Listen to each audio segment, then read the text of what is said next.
জলপরীর দেয়া জাদুর নীল লেহেঙ্গা। নিশি নামের একটা মেয়ে ওর বাবা মায়ের সঙ্গে অনেক আনন্দে জীবন কাটাচ্ছিল।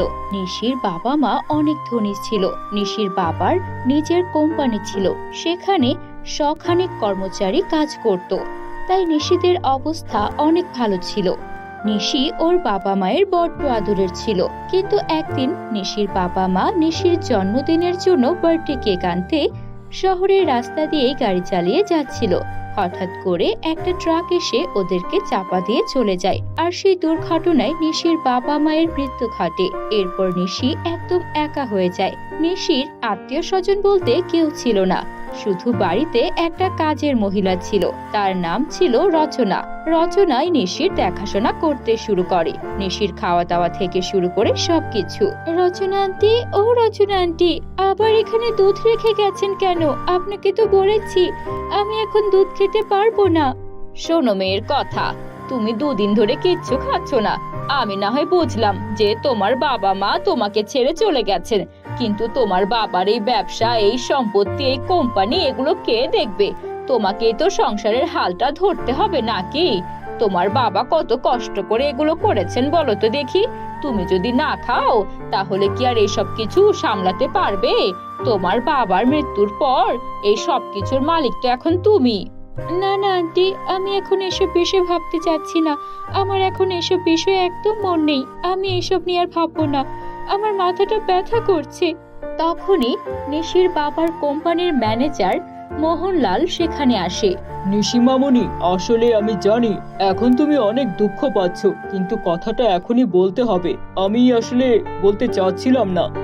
আসলে তোমার বাবা মা, তারা তো কোম্পানিটাকে অনেক ভালো করেই চালাচ্ছিলেন, কিন্তু তোমার বাবা এই গত কয়েক মাস আগে কোম্পানির একটা বড় শিপমেন্টের জন্য ব্যাংক থেকে 10 লক্ষ টাকা লোন নিয়েছিল।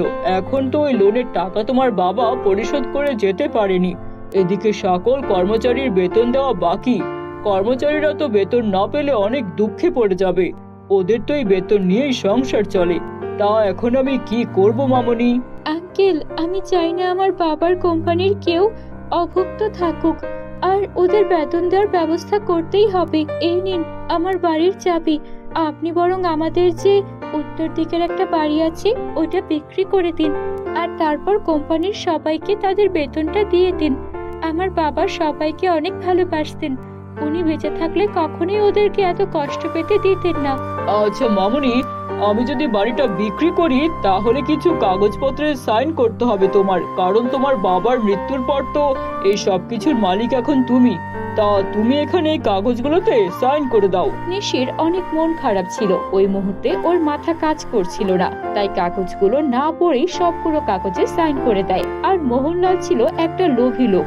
সে চক্রান্ত করে সেই কাগজপত্রগুলোতে নিশির বাবার ব্যবসা, কোম্পানি, বাড়ি সবকিছুর দলিল করে এনেছিল।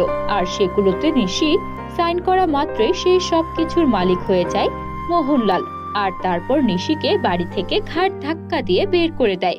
নিশি অসহায় হয়ে ওর সেই রচনা আন্টির বাড়িতে গিয়ে উপস্থিত হয়। আন্টি, আমি যে নিজের বড় সর্বনাশ করে ফেলেছি। ওই মোহনলাল আঙ্কেল আমাকে মিথ্যা বুঝিয়ে চক্রান্ত করে আমার সব দলিলে সাইন করিয়ে নিয়েছে। এখন যে আমার যাওয়ার কোনো জায়গা নেই।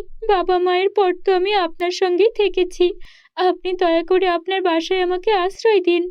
বোকা মেয়ে, তোর সাথে যা হয়েছে একদম ঠিক হয়েছে।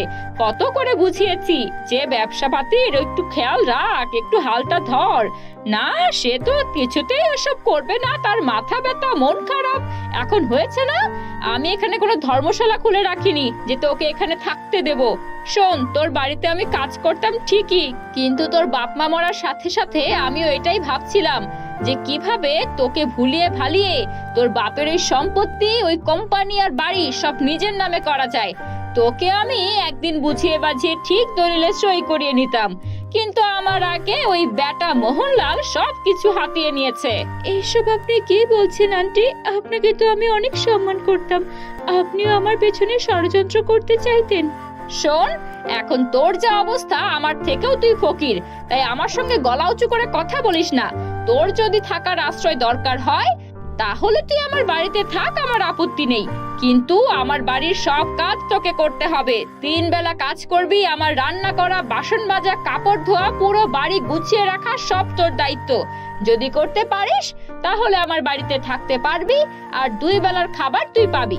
ঠিক আছে আন্টি, এই মুহূর্তে আমার যেহেতু যাওয়ার কোনো জায়গা নেই, এটাই আমার জন্য যথেষ্ট। আচ্ছা ঠিক আছে, যা আমার জন্য বিরিয়ানি রান্না করে নিয়ে আয়। তারপর নিশি যায় বিরিয়ানি রান্না করতে। নিশি এর আগে কখনো বিরিয়ানি রান্না করেনি, তাই কোনো রকমে চাল ধুয়ে বিরিয়ানি রান্না করার জন্য মশলাপাতি দিয়ে মাংস দিয়ে বসিয়ে দেয়। কিন্তু নিশি যেই বিরিয়ানি রান্না করে সেটা খেতে হয় একদম অখাদ্য। ও কোনটা মশলা কিভাবে কত পরিমাণে দেবে সে তো জানতো না। তাই যখন ও বিরিয়ানি নিয়ে সেই রচনা আন্টির কাছে আসে, রচনা আন্টি বিরিয়ানি খেয়ে বলে, তো এটা কি বানিয়েছিস? এত মরিচ কেউ দেয়? আমার ঠোঁটটা একদম জ্বলে পুড়ে ছাই হয়ে গেল রে। এই মেয়ে তো কোনো কমবেন না। আমার আগেই বোঝা উচিত ছিল, ধনির দুলালি, পায়ের উপর পা তুলে বসে বসে খেতি আর আমার উপরে অর্ডার করতি। তোকে দিয়ে কোনো কাজও হবে না, আমি তোকে আমার কাছে রাখবো না। বেরিয়ে যাই বাড়ি থেকে, বেরিয়ে যা। এই বলে রচনা আন্টি ওকে বাড়ি থেকে তাড়িয়ে দিল।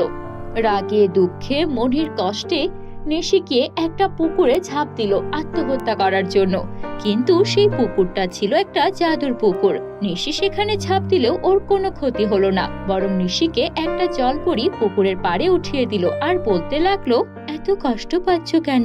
তোমার সঙ্গে যা হয়েছে তা অনেক খারাপ হয়েছে, তবে ভেবো না, আমি তোমার পাশে আছি। এই নাও, এটা একটা জাদুর নীল লেহেঙ্গা। এই লেহেঙ্গাটা তোমার সব ইচ্ছা পূরণ করবে।